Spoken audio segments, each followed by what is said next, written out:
9వ వచనంలో మునుపు ఉండినదే ఇక ఉండబోవున్నది, మునుపు జరిగినదే ఇక జరగబోవున్నది, సూర్యుని క్రింద నూతనమైనది ఏదియో లేదు.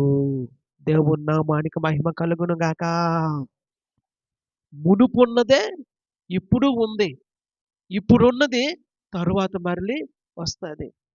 ప్రతిదీ కూడా ఒక సైకిల్ లాగా, ఒక చక్రము లాగా తిరుగుతూ ఉంటుంది తప్ప ఈ భూమి మీద నూతనమైనది ఏదీ లేదని ప్రసంగి మనకు తెలియచేస్తూ ఉన్నారు. దేవుని నామానికి మహిమ కలుగును గాక.